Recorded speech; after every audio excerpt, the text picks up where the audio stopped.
So the first question, and this is very much rigged because I've already had this question, but as you can see, notes are ready, so some considerations have been taken into account.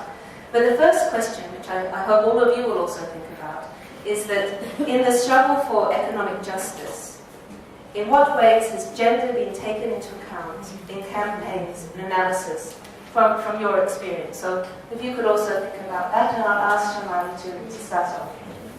Good morning, everybody. Good morning. I've already been introduced. Thank you to IDS and Bridge for organizing this and inviting me.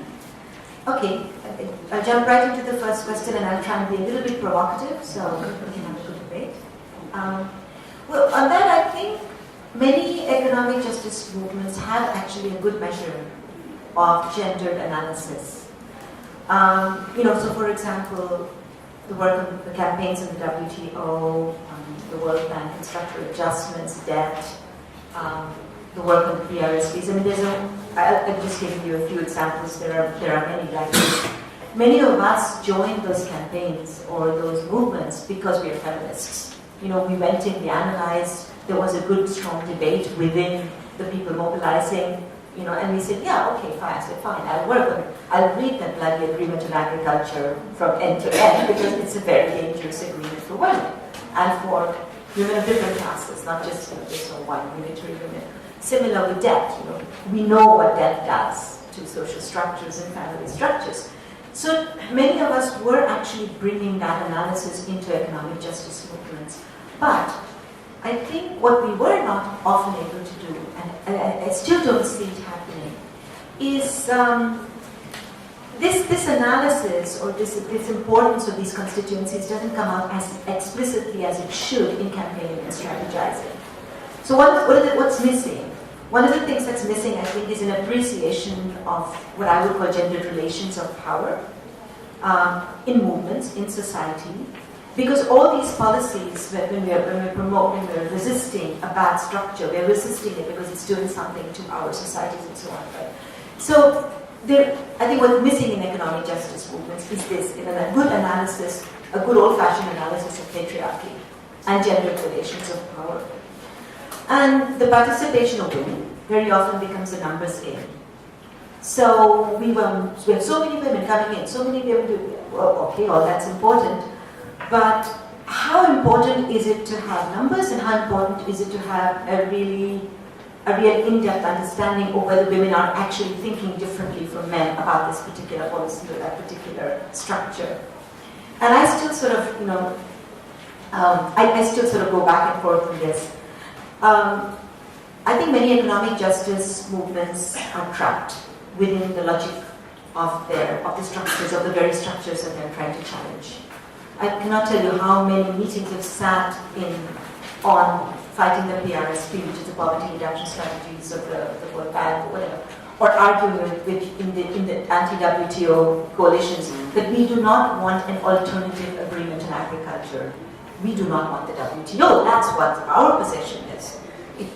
We will not solve the problem of trade liberalization and capitalist trade by getting an alternative AOA.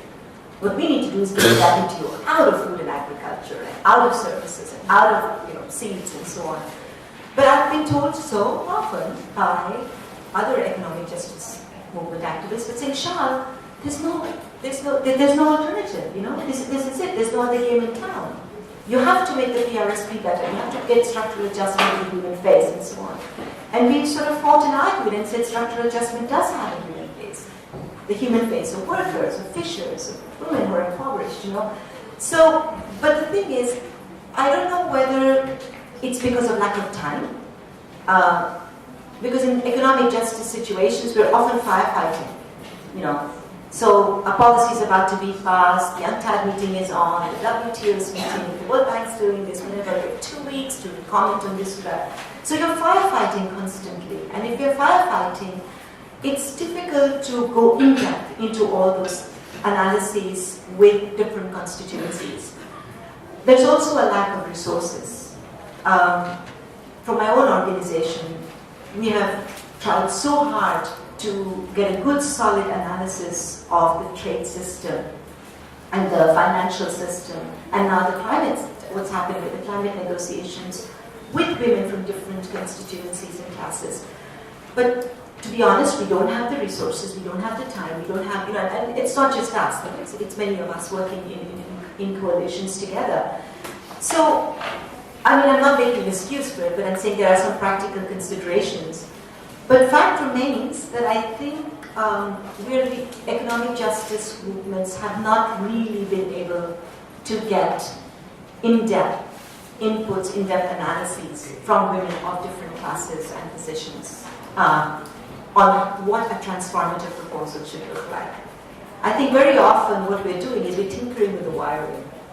And I know that tinkering with the wiring is important because we have to stop something really bad to be able to make space, to make the political space and the intellectual space for something that's really transformative.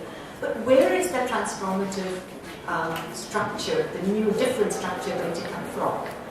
And I think when I say that economic justice movements are sort of trapped in the logic of the structure, they're also trapped by the same bodies of knowledge.